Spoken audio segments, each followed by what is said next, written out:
Hello and welcome to Mad About Sports. Today we are here to bring you another video as India vs Australia first test just got over. We are here to talk about it and break down the match. As you all know, Australia was the first team to win the toss and bat first on the Nagpur surface. Australia only managed to go 177. All thanks to comeback of Ravindra Jadeja who picked up a fifer on his comeback to international cricket after 5 months. Now, if you talk about the match, of course, Australia were pretty much prepared for the spinners, but then the fast bowlers were the ones who gave India that head start by picking up 2 wickets in the first 3 overs, getting Australia to 2 for 2. From there on, it was a Herculean task for Steve Smith and Marnus Labuschagne to build on from there. It just wasn't good enough. Ravindra Jadeja was constantly testing them, beating their outside and inside edges. And that's where you talk about Ravindra Jadeja, the player. His comeback was the one which India wanted for the longest period of time, and boy didn't he come back in a great manner. He scored 70 runs with the bat, and to add to that, also picked up 7 wickets in the match by being the man of the match at the end of the day.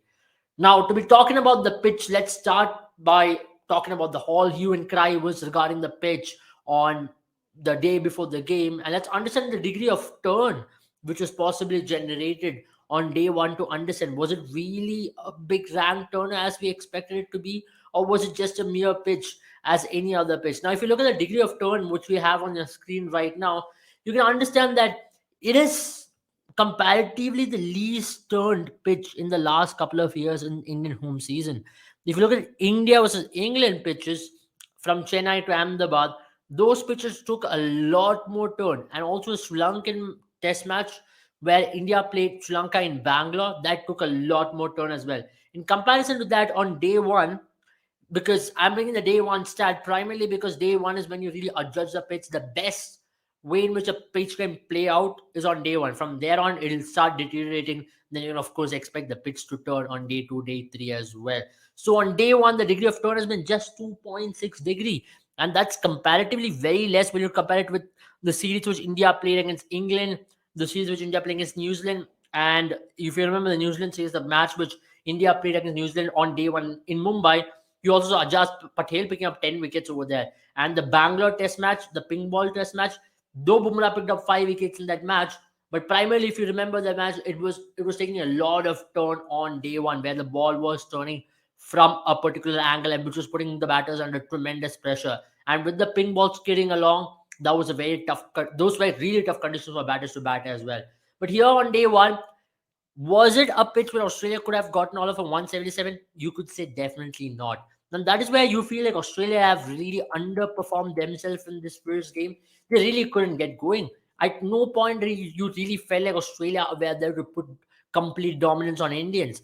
You can possibly say the first session on day one, that was where Marnus Labuschagne and Steve Smith really looked extremely comfortable. But from there on, it's been a complete Indian show. Now, if you talk about Australia's batting efforts as well, barring that, you saw a player like Alex Carey coming to bat on the first innings, played a very crucial cameo by trying to reverse sweep and sweep, but it wasn't just good enough. And also he fell trying to reverse sweep in both the innings. So if you do not really have a good defense, especially when it comes to playing good spin, you can say you will tend to struggle in conditions like India. And that's exactly what happened with Australia. You really need to use your feet. You really need to trust your defense a lot more, because if you're coming with a preconceived notion or a plan to sweep continuously, one good ball in adjustment of length of any of these top quality bowlers can have your name in it.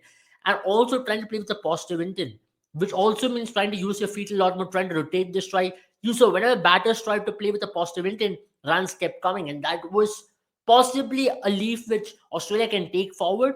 Now going to Delhi, and Delhi could be even a slower surface, and ball could turn even more than what you saw in Nagpur as well. So that's possibly one area where Australia would like to improve, because you feel if you look at the dismissals in the first innings as well, Warner, he got out to Shami by a PG ball, but Warner had no feet movement at all. And that's been one area which Warner had been struggling for the longest period of time.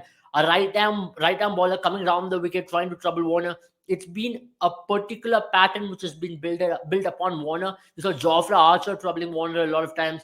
Stuart Broad, especially one bowler who comes into our mind. Rabada has troubled David Warner quite a lot of times from that angle, and now Mohammad Shami as well.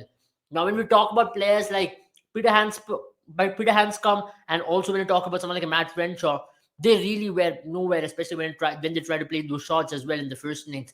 They really were caught in the crease. Now this is where Australia's 177 was not a good enough total on day one on that wicket. Now let's talk about Indian batting, right? Because the match on the surface was won by Indian batting. Scoring 400 on that pitch, you would say, was a very, very good batting effort from Indian batting. To top it all, it was Rohit Sharma, captain's effort. What a knock by Rohit Sharma. And he also created history by being the first ever Indian captain to score 100 in all three formats. And this is a magnificent feat. And now you have to say, Rohit Sharma, the batter in tests, is one of the best out there. Now, when you take some of the top openers across the world, you will have to pick Rohit Sharma because of some of the most impactful innings he's played in some of the most toughest conditions. Now, which are some of the most impactful innings he's played in toughest conditions? This has to be right on top of those as well. 161, which he scored in Chennai against England on a ranked order. The 100, which he scored against England in Oval, setting up the test match for India to go on to win it as well. So there have been some impactful innings played by Rohit Sharma through the course of the career, which has started to open as well. From 2019 to 2023, whenever he has opened the batting, he's looked a lot more assured, and you could see the player, the Rohit Sharma is. And if you look at the innings progression as well as you saw on the screen, you can understand that the first few balls which Rohit Sharma batted, especially on that first day, it was a lot more easier to bat on because the pitch was still more true. The new ball meant a lot of runs were coming in a quick succession. But on day two, you saw the runs started to dry up. That's primarily because the pitch was getting really slow. You saw a period as well where Scott Boland came charging in 7 overs. He just went for 4 runs. So it wasn't really easy to take on the ballers as well. Because of the lack of pace on the ball, it was really tough to play those shots on the up, which Rohit Sharma really likes doing it. So, but then he showed his technique. He looked completely flawless, maybe barring that drop which Steve Smith dropped him. But other than that, he looked extremely flawless, and it really took a jaffa from Patrick Cummins to dismiss Rohit Sharma as well. Now, that is where you feel like someone like Rohit Sharma holds the key for India throughout the course of the series. And this knock has set up the series for India beautifully now going ahead as well. When your captain goes on to score the number of runs he has done, he's really showed the way for other players as well. Come on, I've done it. Now it's time for you guys to go out there and do it as well. Now, that is the beauty of this knock from Rohit Sharma, the player. Now, we mentioned about Rohit Sharma. Let's talk about two other players. India at one stage were struggling big time. With a lead close to 70, they had lost 7 wickets with Akshar Patel and Jadeja on the crease. It was a very tough task for India to post anything in excess of 100 at that point, you felt. A lead, maybe 90 or 80 runs, that would have really put in Australia in the game at any stage. Well, now what India did was to bat Australia out of the game completely. And that's where Indian lower order all-rounders in the last 6 to 7 years in Indian test matches have been outstanding. Now, we of course know Ravichandran Ashwin as well. He was given a promotion as a night watchman to bat number 3, and his knock of 23 was extremely crucial as well. Given the circumstance of the game on day 2, if you would have lost early wickets, that would have put Australia on a commanding position to come back into the game a lot more harder. But Ashwin's that brief period which he spent in the crease by not letting any wickets, not letting any inroads to be made by Australia, really did give that particular raise of confidence in Team India's dressing room as well. Now let's talk about Akshar Patel and Ravindra Jadeja, isn't it?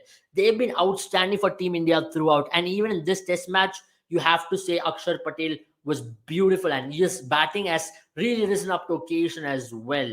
Now that really helped India to post 400. Let's talk about the third innings now. Now, Australia were bowled out cheaply for 91, which has helped India to win the game by an innings and 132 runs. One man again.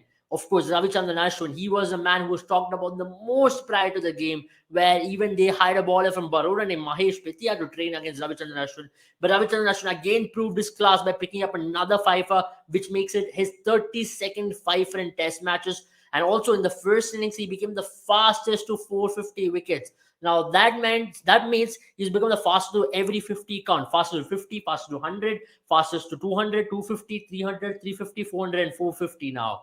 Now that is an elite list, and he's become the second fastest in the world to 450 wickets, just behind Mutaya Muralidharan and ahead of Anil Kumble. So he's an elite list of spinners, and you could say that's sheer class of Ashwin to outfox the batsman, regardless of the conditions you provide him in, regardless of the practice you do. When you play Ashwin the bowler, it's always going to be a challenge, and he's always going to be inside your head. And once again, you can say Australia lost the game in their head more than on the field, because they maybe would have overcomplicated things prior to the game as well. When it comes to talking about the pitch, when it comes to playing on Ravichandran Ashwin, maybe at times when you're touring conditions like India, it's very important to keep things very simple. Now with India taking 1-0 lead, going to Delhi, which is going to be even more tougher task with the pitch being even slower and could even turn more, it's going to be tough task for Australia. So do now comment in the comments, what do you reckon where the series will be heading to, and what will be the ideal score line. And if you like this video, do remember to share and also subscribe to our channel, so we can keep bringing you more of these analytical studies as to every game. And remember, we're just few days away from the second test as well, so we will be coming back with a preview of the second test and what to expect as well.